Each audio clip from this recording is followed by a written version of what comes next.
Halo sahabat sains, welcome to Miss Maya channel. Sebelum menonton video ini, jangan lupa untuk like, komen, dan subscribe dulu ya. Enjoy this video.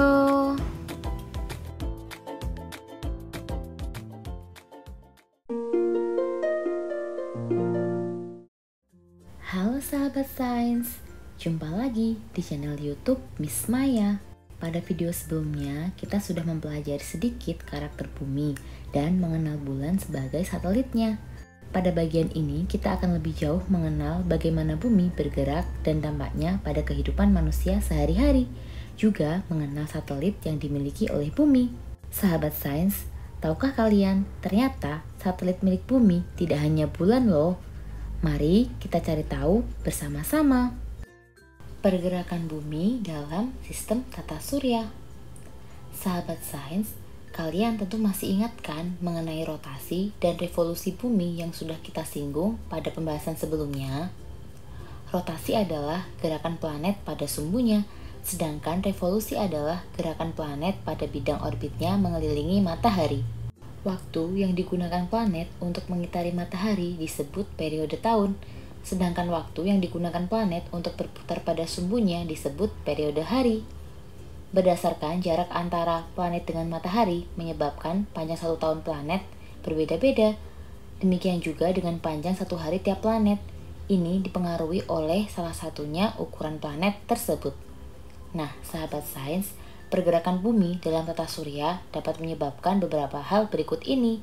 Gerakan rotasi bumi menyebabkan pergantian siang dan malam, sedangkan gerakan revolusi bumi menyebabkan pergantian tahun dan pergantian musim. Kita bahas satu persatu yuk. Yang pertama akan kita bahas yaitu mengenai pergantian siang dan malam. Perhatikan gambar berikut. Bayangkan bumi memiliki garis yang menghubungkan kutub utara dan kutub selatan. Garis ini kita sebut sebagai sumbu atau poros. Ketika bumi berputar mengitari poros ini, saat itulah pergantian siang dan malam terjadi. Bagian bumi yang menerima sinar matahari langsung akan mengalami siang. Begitu pula sebaliknya, bagian bumi yang lain akan mengalami malam. Gerakan bumi pada porosnya terjadi dari arah barat ke timur. Adanya arah gerak inilah yang mengakibatkan terjadinya perbedaan waktu di Indonesia. Nah, kalian bisa memperhatikan gambar berikut ini ya. Wilayah Indonesia yang terbentang luas dari barat ke timur menyebabkan tidak semua wilayah mendapatkan sinar matahari secara bersamaan. Matahari lebih dahulu muncul dan terbenam di wilayah Indonesia Timur, lalu ke Indonesia Tengah, dan yang terakhir di wilayah Indonesia Barat. Perhatikan gambar berikut. Gambar tersebut menunjukkan bahwa bagian poros bumi miring. Kemiringan poros ini menyebabkan panjang waktu siang dan malam bisa berbeda-beda. Hal ini terutama akan terasa di negara-negara bagian utara dan selatan. Ada kalanya mereka mengalami siang yang sangat panjang saat musim panas tiba, dan malam yang sangat pendek. Di lain waktu, saat musim dingin, siang lebih pendek dan malam lebih panjang. Di negara khatulistiwa seperti Indonesia ini, hal itu tidak terlalu kita rasakan. Perbedaan panjang siang dan malam biasanya hanya terjadi sekitar 1-3 menit saja. Yang kedua, pergantian tahun. Bumi mengelilingi matahari secara penuh selama 1 tahun. Garis edar yang ditempuh bumi dalam perjalanan itu disebut sebagai orbit. Sambil bergerak mengelilingi matahari di orbitnya, bumi juga berputar di porosnya. Gambar aktivitas gerak bumi ini dapat kalian amati pada gambar berikut ini ya. Bumi menyelesaikan putarannya dalam waktu 365,25 hari. Itu sebabnya untuk memudahkan perhitungan hari, setiap 4 tahun sekali akan ditambahkan 1 hari pada kalender tahunan kita. Tahukah kalian pada bulan apa 1 hari tersebut ditambahkan? Ya, pada bulan Februari.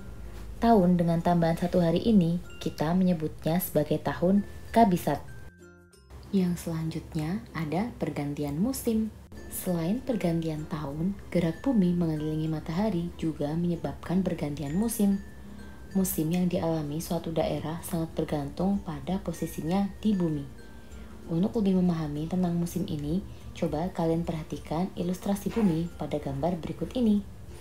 Nah, dari gambar tersebut, kalian dapat melihat bumi dengan garis-garis khayal.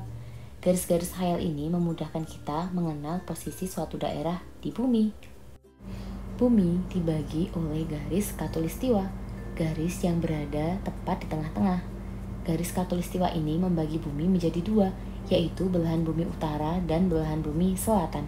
Indonesia berada di daerah khatulistiwa karena letaknya tepat di garis khatulistiwa. Daerah yang berada di garis khatulistiwa hanya mengalami dua musim, yaitu musim kemarau dan musim hujan. Adapun daerah yang berada di belahan bumi utara dan belahan bumi selatan, keduanya mengalami 4 musim, yaitu musim panas, musim gugur, musim dingin, dan musim semi. Sahabat sains, pergantian musim sangat dipengaruhi oleh gerak revolusi bumi terhadap matahari. Coba kalian perhatikan rangkaian ilustrasi dalam gambar berikut ini ya. Nah, pada bulan Desember, posisi matahari berada tegak lurus dengan belahan bumi selatan. Pada masa ini, belahan bumi utara mengalami musim dingin, sementara belahan bumi selatan mengalami musim panas. Di lingkaran kutub utara saat ini adalah durasi malam terpanjang, bahkan dapat terjadi 24 jam tanpa sinar matahari. Selanjutnya, pada bulan Maret, posisi matahari tegak lurus dengan garis khatulistiwa. Daerah-daerah yang terletak di garis khatulistiwa seperti Indonesia mengalami musim kemarau. Belahan bumi utara mengalami musim semi, sedangkan belahan bumi selatan mengalami musim gugur. Selanjutnya, pada bulan Juni, posisi matahari berada tegak lurus dengan belahan bumi utara. Hal ini menyebabkan belahan bumi utara mengalami musim panas, sedangkan belahan bumi selatan mengalami musim dingin. Coba kalian lihat gambar berikut ini ya. Daerah kutub selatan sama sekali tidak menerima sinar matahari, sehingga 24 jam akan terasa seperti malam hari. Selanjutnya adalah posisi pada bulan September. Posisi matahari kembali tegak lurus terhadap garis khatulistiwa. Daerah di khatulistiwa mengalami musim hujan, adapun belahan bumi utara mengalami musim gugur, dan belahan bumi selatan mengalami musim semi. Bulan sebagai satelit bumi. Sahabat sains, bulan adalah benda langit yang paling terang setelah matahari. Meskipun demikian, cahayanya yang terang itu bukan berasal dari dirinya sendiri. Bulan memancarkan cahaya yang diterimanya dari matahari dan dipantulkan ke bumi. Kita pelajari lebih lanjut yuk. Karakteristik bulan. Untuk mengenal bulan lebih jauh, mari kita amati gambar berikut ini. Ukuran bulan mempengaruhi gaya gravitasi yang dimilikinya. Jarak yang tepat antara bulan dan bumi menyebabkan gaya gravitasi bulan turut berperan dalam menjaga kestabilan bumi. Selanjutnya ada fase bulan. Dari bumi, bentuk bulan terlihat berubah-ubah, bergantung pada posisi bulan yang sedang berputar mengelilingi bumi. Perbedaan bentuk ini yang disebut sebagai fase bulan. Terdapat 8 fase bulan seperti yang terlihat pada gambar berikut ini.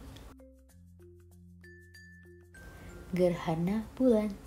Gerhana bulan terjadi ketika bulan masuk ke dalam bayangan bumi, sehingga membuatnya lenyap baik secara utuh maupun sebagian. Gerhana bulan terjadi 3 kali dalam 1 tahun. Sahabat sains, ada 2 jenis gerhana bulan, yaitu gerhana bulan total dan gerhana bulan sebagian. Gerhana bulan total terjadi saat bulan dan matahari berada pada posisi yang saling berseberangan dengan bumi berada di tengahnya. Adapun gerhana bulan sebagian terjadi jika hanya bayangan bumi yang menutupi bulan. Yang selanjutnya, pengaruh gerak bulan terhadap kehidupan manusia. Sahabat sains, bulan menjadi benda langit yang banyak mempengaruhi kehidupan manusia. Kita bahas satu persatu yuk. Yang pertama, bulan Ramadan. Umat Islam menggunakan kalender Hijriah yang perhitungannya menggunakan hasil pengamatan terhadap fase bulan. Dalam 1 bulan Hijriah, jumlah hari bisa 29 atau 30 hari.